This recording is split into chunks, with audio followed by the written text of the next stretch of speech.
Osa, Aurora's preparing to go drive route at the end of the year. That's a major, major milestone accomplishment. How is Aurora preparing for that milestone and accomplishment? Yeah, thank you. We're excited, but also disciplined. I would say that we are preparing much like an elite team would prepare for an Olympic event.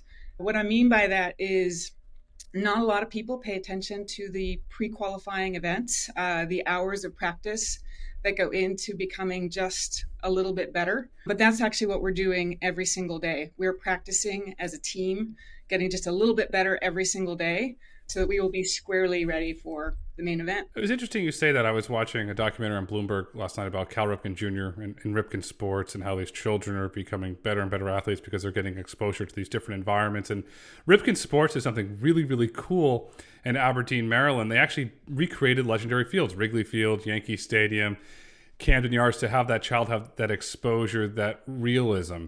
Do things go into your planning? You have, and I've said this many times before, and I'll say this again, in my opinion, you have the world's best perception system, but a lot of planning has to go into that. Are you taking these real world environments, simulating them as you prepare to go to your real world drive route operations? Absolutely. So, as you know, we are on the road every single day on the I-45 corridor, Dallas to Houston. And so we are putting the truck to the test there. But we also take events that are far more rare and simulate them. And we come up with normal, relatively rare events like a multiple car pileup, unfortunately, but also things like an airplane emergency landing on a freeway. And we simulate that to make sure that even in the oddest of circumstances, we're behaving appropriately. And then the third way we're testing our way forward is through test tracks. And so there are events that we can simulate, whether it be a pedestrian or a bicyclist darting into the road, or somebody harsh braking in front of us. And we can do that on a test track with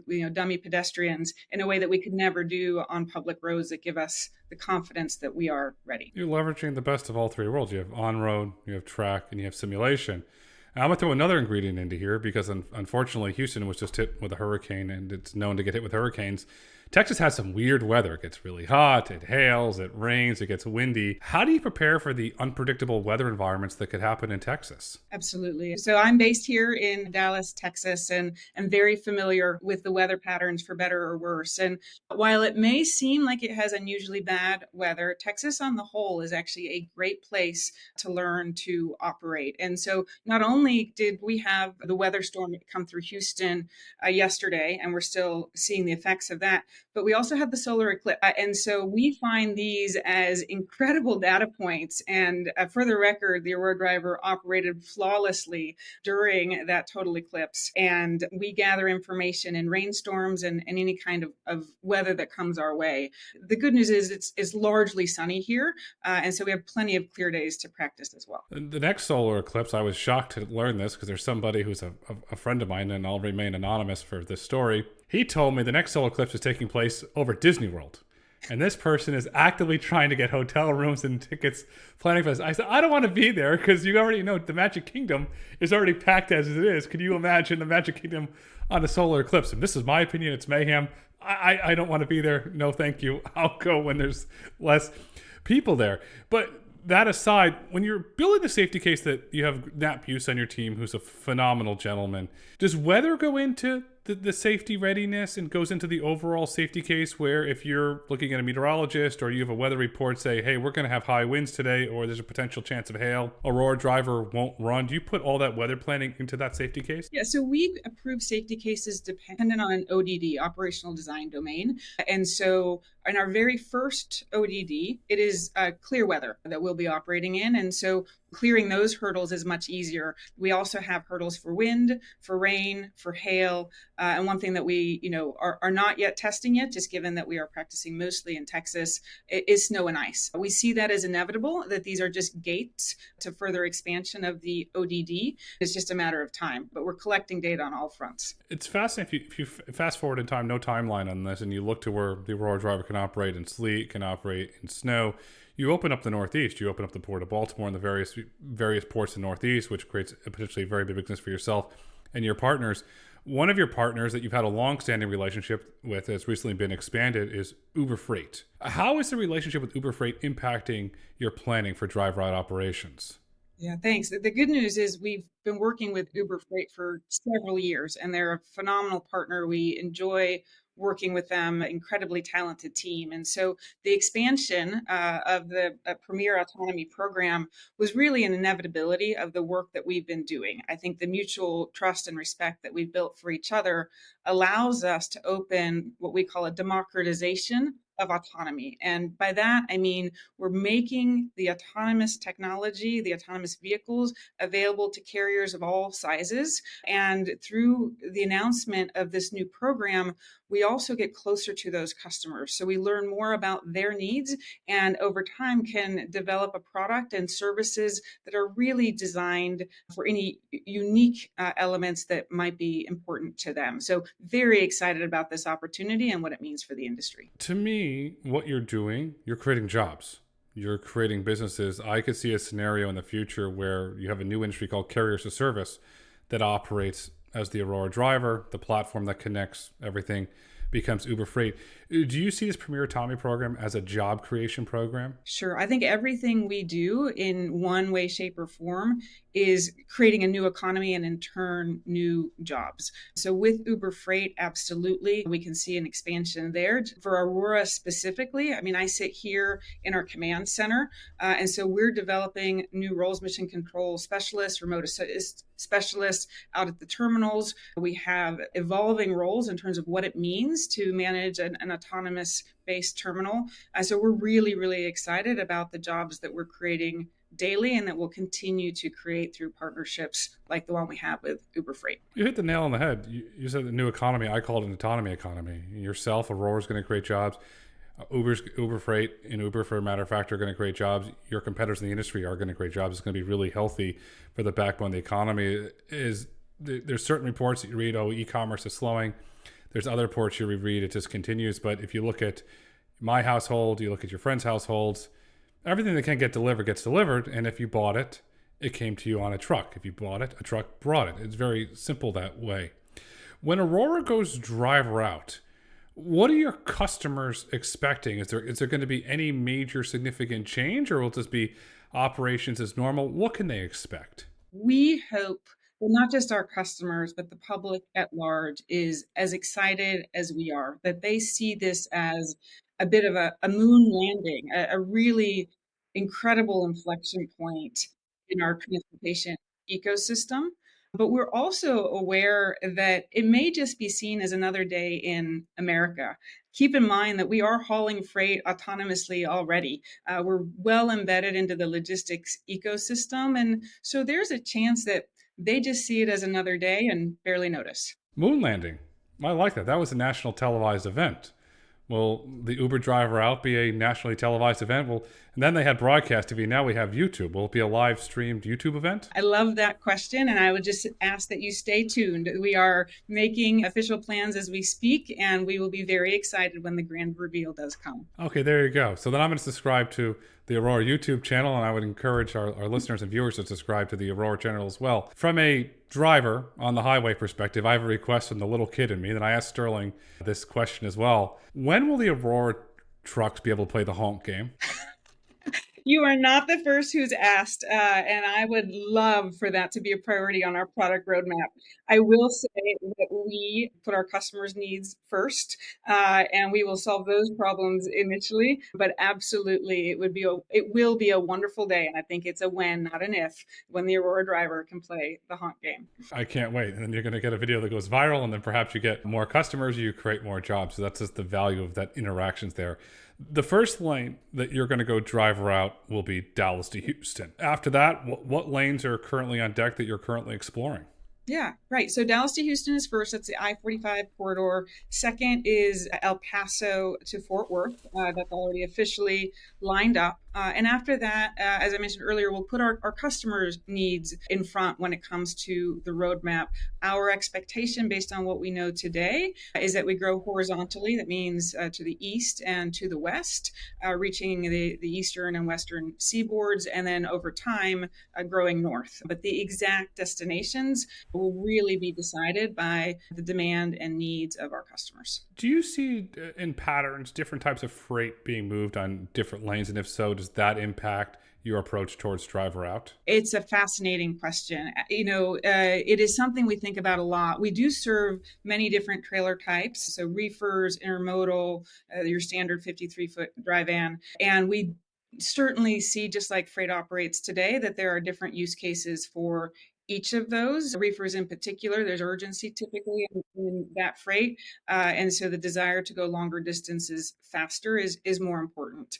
And so we're excited, I think, by the multiple use cases that exist and the many problems that autonomy can solve for each of these different trailer and load types. Reefer's fascinating. Is there any, obviously it takes more power to operate a reefer. Is there any impact on the autonomy system, since there is a power draw for the reefer system as well as for the Aurora driver? Yeah, that's the wonderful thing about being able to work out any kinks through the pilot. So we've had a public partnership with Hirschbach, which runs refrigerated freight with the Aurora driver and has for well over a year. We have seen no major differences in the way the Aurora driver operates, which is very validating to us and speaks to the scalability of our platform. When you look at scalability, so the next lane is going to be El Paso to Fort Worth. Do you see the time when you can go driver out accelerating for each lane? I'll give you the example. Waymo's been very public about that. When they go to a new city, they've learned a lot. It seems like they're spinning up these cities much faster. Will the same thing be true for Aurora as you expand to new lanes? Yeah, absolutely. With any new product, the hardest part is 0 to 1, right? That's the phase we're in right now. And we fully expect rapid expansion and scalability, not just with the first lane, but the second, and then each one becoming successively easier after that. So we're excited for the inflection point we're about to hit. Where is the Continental partnership? I met with Continental and spoke with them privately, and they speak very vocally about the partnership with Aurora and what it's going to enable to do. They used to call hardware is hardened.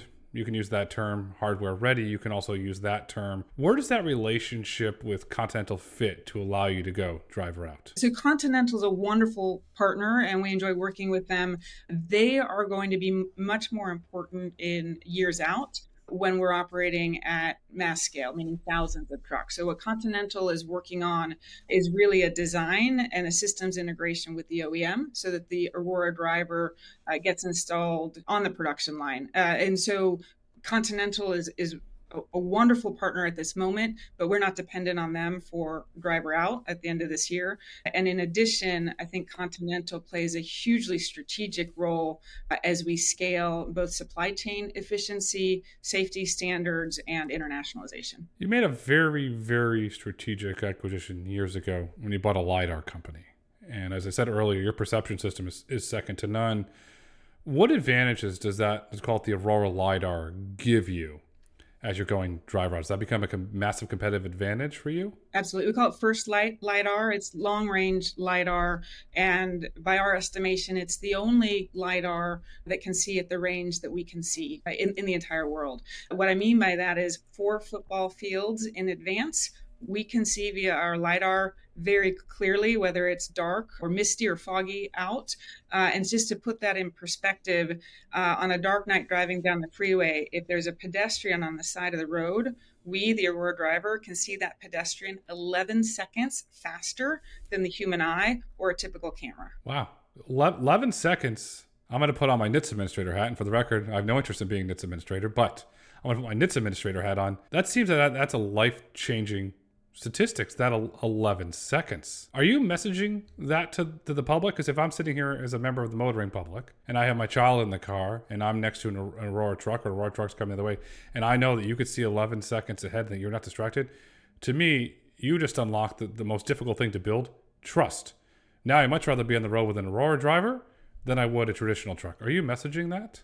Thank you. Yes, we're trying to get the word out very broadly. We have videos on our website that anyone can come and check where we've actually done this in real life, right? On the road, identified a pedestrian. And what we find by that is for accidents that others would have considered unavoidable because they just saw something too late, those are non-issues for us. We just change lanes and it's not even an issue.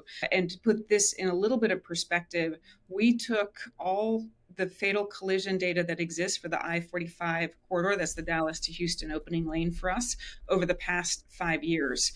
And we looked at fatalities that involved a truck.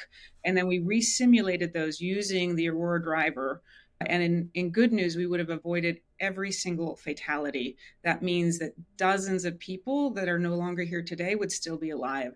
And we find that that's why I'm here. I mean, we are profoundly working to change the safety of our roads and make our world a better place to be. It's a game changer. It's just, we live in this society, and I'll use the term here, sad, where if a celebrity or a famous person or a politician that's well known gets into a car crash and perishes, it's frontline news. But yet when your neighbor, your friend, your parent gets into a car crash and perishes, you don't hear anything. And the sad part about this is that person was a celebrity to their family. And it doesn't matter that it wasn't national news. It's still a major issue. And what the technology that you're developing at Aurora is going to save lives. And that family will be held together. They can have a wedding anniversary. They can see their child graduate. It's completely game changing. Yeah, what a lot of people don't realize is that over 40,000 people die on American roadways every single year. That's like a 737 falling from the sky every single week. If a plane fell from the sky every week, America would be outraged. We would all be protesting the streets of the Capitol, and yet here we are acting like it's part of our human condition. And so that is part of what we have in front of us, is to help people see that there's a better way, and that technology can be used to really, like you said, help keep families together and intact, which is maybe one of the most important missions that you can do as a career. It's not important, it's mission critical. I've written about this before, I've said this before, and I'll continue to say it. We have a national epidemic in this country, and it's called distracted driving. It's only going to get worse. I spoke to some individuals that work at NHTSA, and fortunately, there's a report coming out that's actually going to shed real government data on how bad distracted driving is. I don't have data to back this up when I say this. I believe distracted driving causes more carnage on the road than drunk driving. But yet, we're numb to it. And if you look at this younger generation, let's say they're from the 10 to 12 years old now, anywhere from 4 to 6 years, they're getting a driver's license. And the moment they get in that vehicle, the addiction to the phone doesn't stop. There's been a fascinating book that came out this summer that I read about the addiction that children have to this phone, and the roads are only going to get more distracted. I bring that up because the thing about Aurora, which you don't talk about a lot, but you still have a car program, and you have a partnership with Toyota on that. So you're saving lives on the truck side. You're increasing the supply chain, you're increasing the economic efficiencies, and that at some point in the future, you could ramp up the car program. The Aurora driver could easily go into delivery. You think about how many lives that you could save there, what the economic benefits are. It really, truly gets fascinating because the addiction to the phone's not going to end. Autonomy is going to solve that, and that's what Aurora's working to build to solve, in my opinion. Yeah, and for me, it's personal as well. I have a 15-year-old who's about to turn 16 in September and has already made her driver's license appointment, and then a 14-year-old who will fast follow after that. And yes, I want more than anything for the roads to be safe. And my guess is, if you met my daughters, as proud of them as I am, I believe the Aurora driver would be more capable than they are on the public roads. Yeah, I have a daughter not that old, but getting there, and yeah, we're behind the wheel of a car. I was behind it. We have emotions, and we just saw Inside Out too. You want to talk about emotions? We don't have the people inside of our head doing all sorts of wacky cool stuff. We have real emotions. Oh, and you're a guy. Oh, somebody else challenged you to a street race. Oh, okay. Well, the Aurora driver's not going to do that. It's not going to have all these emotions and temptations to do that. And most importantly, the Aurora driver is not going to stare at a phone the entire time that it's motoring down the road. And that's the beauty of autonomy. That's right. So, but not only distracted driving, I think that's important, but think about the power of the technology. We talked about the LiDAR and the range, but it's also 360-degree view around the vehicle. And so we as humans have two eyes that sometimes close and a brain that can get distracted. The Aurora driver is constantly taking in so much data to really process the world around it, and does some really cool things. If it sees an aggressive driver approaching from behind, it'll nudge right. If it sees construction workers or an emergency vehicle up in front, it will change lanes. And it can do that because it's basically like having a head that is on a constant swivel and always alert. And so the power of this technology is simply profound. It's profound. And you're a polite driver. Your team was very kind to put me in the truck in Palmer, Texas, and I went for the ride, and I saw that firsthand. Obviously, that's not scalable, but what I saw built trust. How do you take what I saw in Palmer, Texas for going for a ride in the Aurora truck and scale it to build trust? Is it a series of videos? Is it a series of lectures at local schools? Is it law enforcement engagement? How do you scale that trust that once you go in the Aurora truck, that builds that trust? It's all of the above, everything you mentioned and more. I don't think we can build public perception fast enough for how quickly we're moving, but we're trying. And so we had a recent event at a local public high school where we brought the truck. We brought some experts. We had high school kids ask the questions that were on their mind. And it was such a popular event that the principal asked us to come back next year and do the same thing for the next class. And we may even go on a road show. But to your point on scale, how many high schools can we visit between now and launch, even if we concentrate on Texas? And so within that, I actually go down to Texas, Austin a lot. I'll be down in Austin tomorrow and speak with regulators there. We try to do podcasts like this, really to inform anyone who might be curious about what's happening.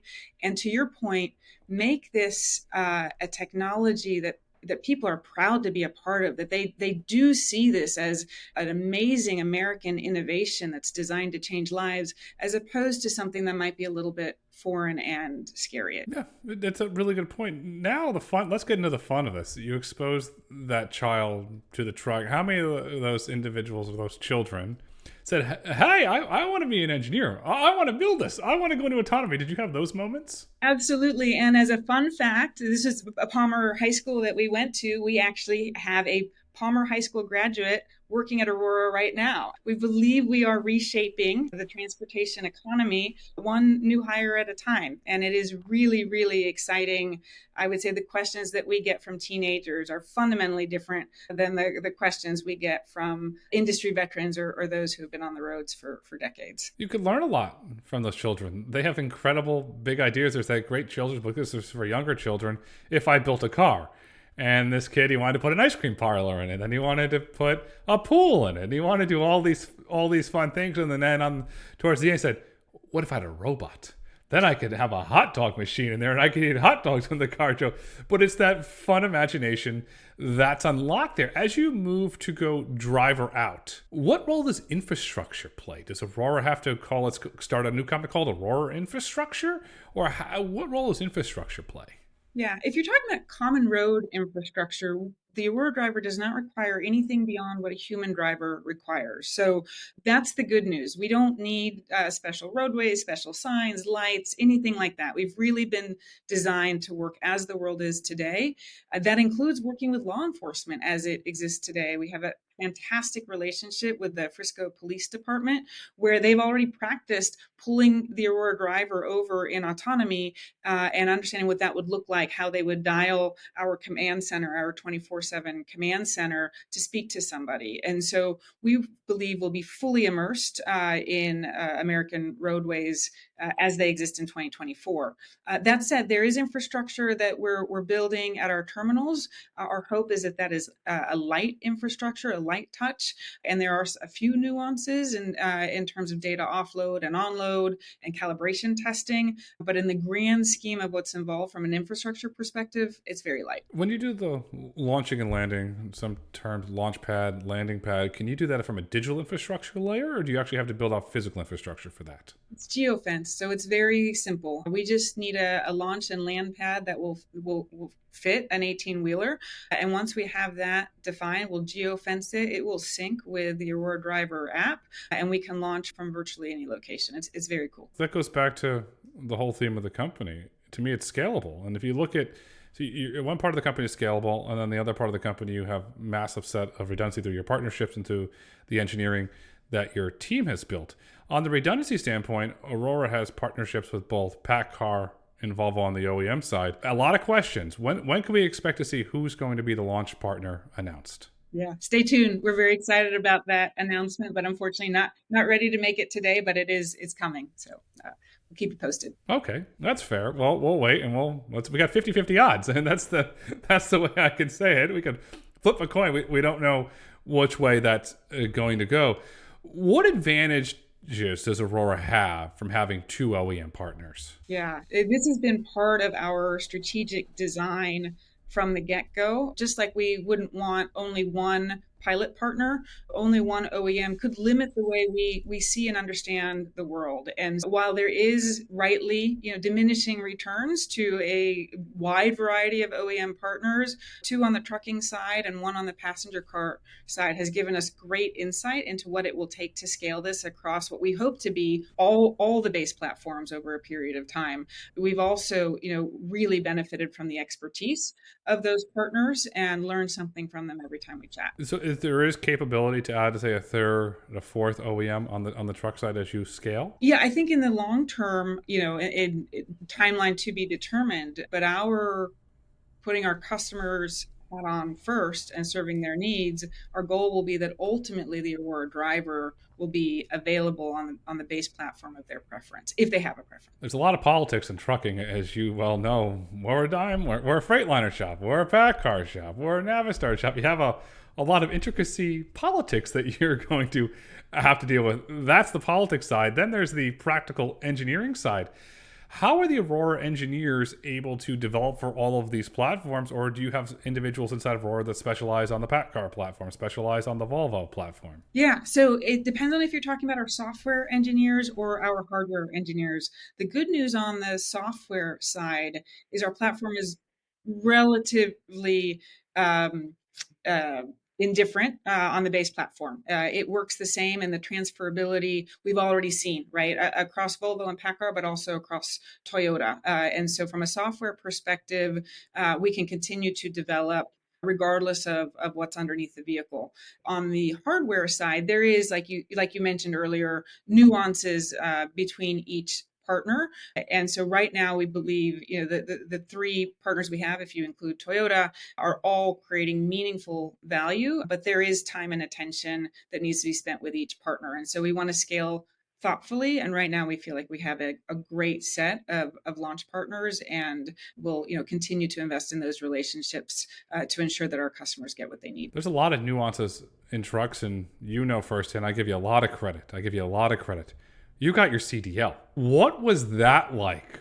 And I said to you earlier, I have a dear friend, and he said, when you go to CDL school, the first thing they teach you is forget everything you learned and rebuild. What was it like getting your CDL? Yeah, it was a lot of fun. I will tell you that I had a blast, but it was also a lot harder than I thought. So I emerged with profound respect for the truck drivers on the road today, both the Aurora drivers that we employ here today, but also all the truck drivers that are navigating American roads.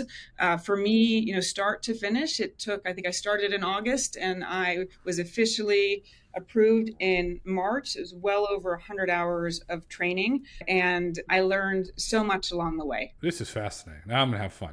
Did you have to try different truck platforms where you drove a Freightliner, you drove a PACCAR, you drove a Volvo, you drove a Navistar to learn all the nuances? Did that go into your CDL training? So that's not a requirement. I trained on a 2017 Kenworth with a 53-foot trailer. Here at Aurora, we have PACCAR Peterbilts, and Volvo trucks that are newer platforms and a number of different trailer types. I will say there is, of course, nuance amongst all of them, but in speaking with experienced truck drivers, which I am not yet one of, I'm still a newbie, the real magic lies in practice and experience. And from that perspective, it also gave me great confidence in the Aurora driver, who has over 3 years of on-road experience on multiple platforms and over 1.5 million miles in autonomy. So make and model matter a little bit, but in the grand scheme of things, it's behind the wheel experience that's going to make a difference. It is, and soon at some point, the Aurora driver will have billions of miles. It'll just keep going. Perhaps the Aurora driver becomes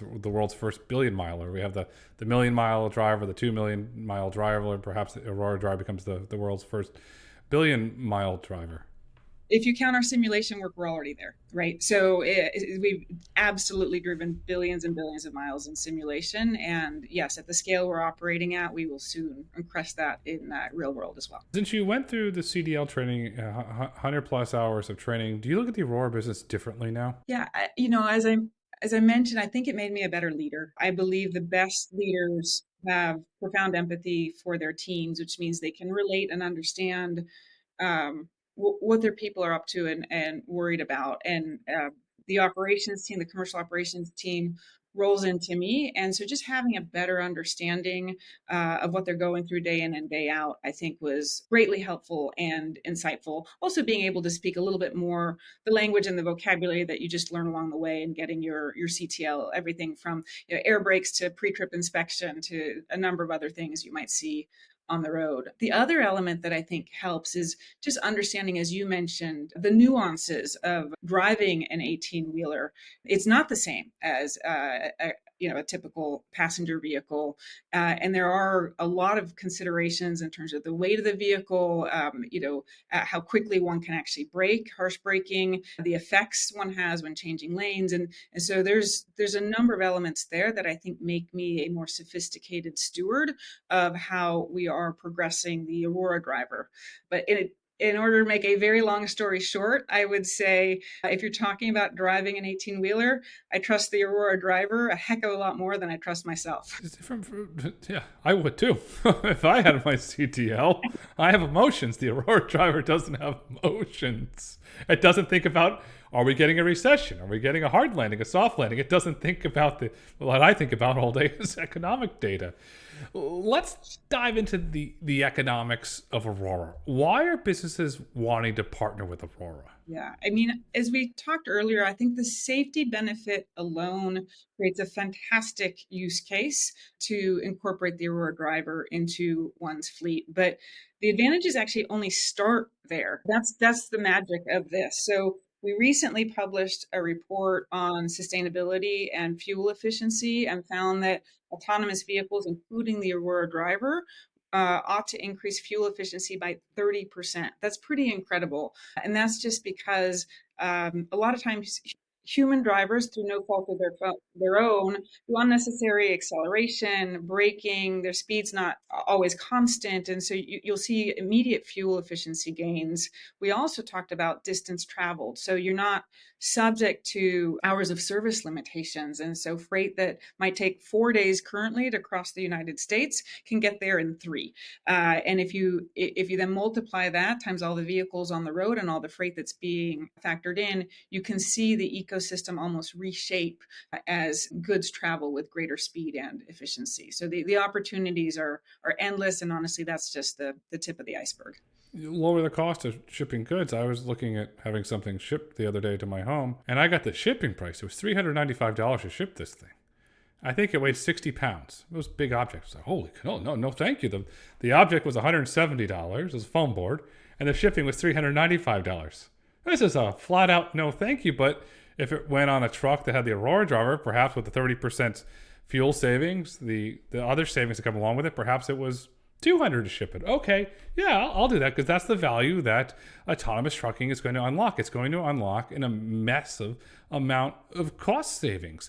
How do you see the margins working with your customers? Do you see your customers having larger margins when they operate with the Aurora driver than they do operate traditionally? Yeah, so, I think all of our partners have slightly unique needs and unique networks. And so the direct impact for them will be unique, and we'll let them answer the specifics of that. And then, yes, certainly with margin, you can take two approaches, right? You can take the extra profitability and reinvest it in your business to grow scale, so get bigger. And a lot of experts believe that the logistics industry will grow because there is a driver shortage and there is demand, like your merchandise that you didn't purchase, that's not being met right now because the price is not sustainable. And so you could see people going for scale, not profit. You could see others hunkering down and taking the cost savings and reaping the rewards from a profitability perspective. But again, that will be determined by our partners' unique approaches. You said it right. I want to repeat this. You said it right. You're giving your partners the ability to make a choice. You're not dictating. That's the way it should be. Absolutely. Our customers come first. One thing in my long career that I've realized time and time again is the companies that last 100 years, the ones that we're still talking about today, they put their customers first always. It was at the center of everything they did.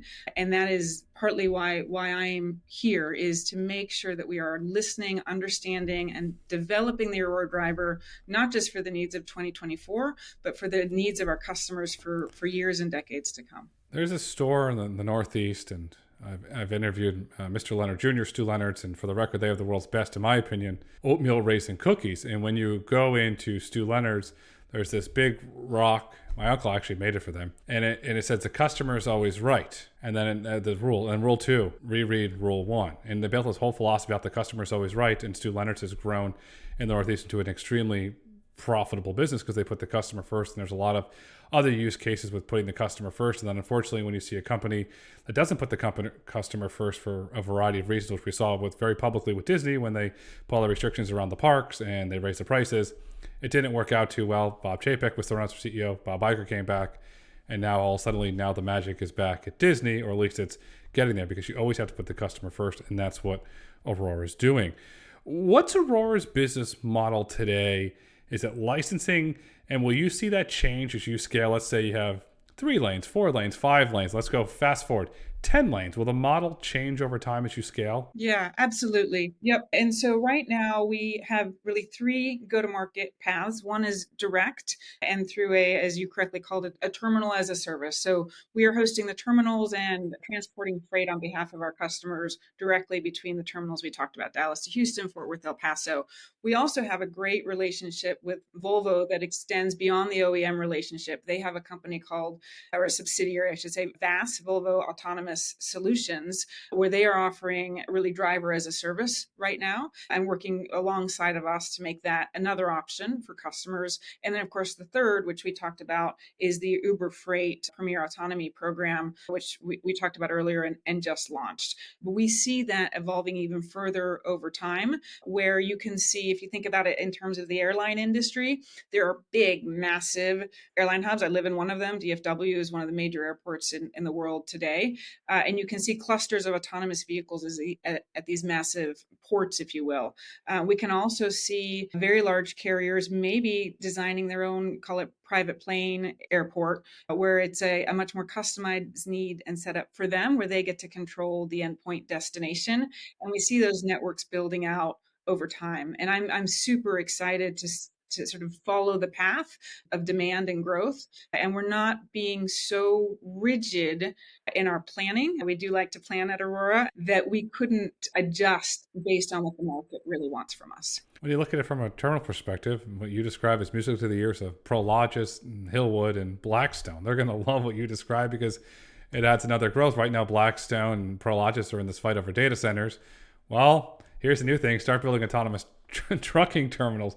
It ties into your commercial real estate ambitions and your portfolio that you currently have. Overall, what impact do you see Aurora having on the trucking industry? Yeah, so I actually think our impact is well beyond the trucking industry. Several have come to us, very similar to your analogy of the $300 shipping cost, and really shaping air freight as well. There are clearly use cases where an autonomous truck will outbid what air freight does today, both from an expense, certainly from an environmentally friendly perspective, and a customer needs perspective. And so we see ourselves not just transforming trucking, but transportation and logistics broadly. And I think we're just at the cusp of what we're going to see in terms of the transformation of how we move, how we receive goods, how we think about distances. All of that is about to change in ways we can't even imagine. Much the way the internet in the 90s was at this inception, and people couldn't imagine what was possible 20 years later. So that's what I'm excited about. Autonomy is going to transform the U.S. economy and the global economy. We haven't even scratched the surface. To give you, going back to a baseball analogy, we're still in the top of the first inning for where this technology is going. We're still in the top of the first inning for Aurora as a company to where you're going on this long journey. In your opinion, Ossa, what is the future of Aurora? Future's bright. It is a very exciting time to be here. Aurora is first and foremost putting safety at the center of everything we're doing. And if we accomplish one thing, which is making our roads safer and our world better, we will be a happy company. But I think safety, as I mentioned earlier, is just the beginning. We have assembled a team of experts. And by that, I don't just mean Aurora employees, although I'm very proud of the team we have here. The experts extend into the entire ecosystem from Continental, PACCAR, FedEx, Volvo, Toyota, you name it. We're collecting industry experts to help reshape this ecosystem into a world that is going to see change like it has never known before. Partnerships are going to make autonomy scale. It's not a one size fits all. It's a partnership endeavor, and you're clearly leading on the partnership front. Ossa, this has been wonderful, and you are right. The future is bright. As we look to wrap up for today, what would you like our listeners and viewers to take away with them? I'm reminded of the words of John F. Kennedy as he was talking about landing a man on the moon. And he said, "The United States was not built by those who waited or rested or hoped to look backwards. This country was built by those who looked forward."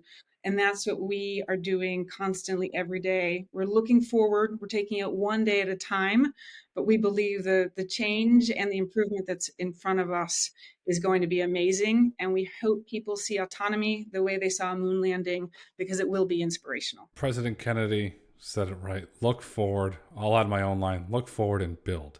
The future is bright. The future is autonomous. The future is Aurora. Ossa, thank you so much for coming on the road to autonomy today. Thank you. It was a pleasure.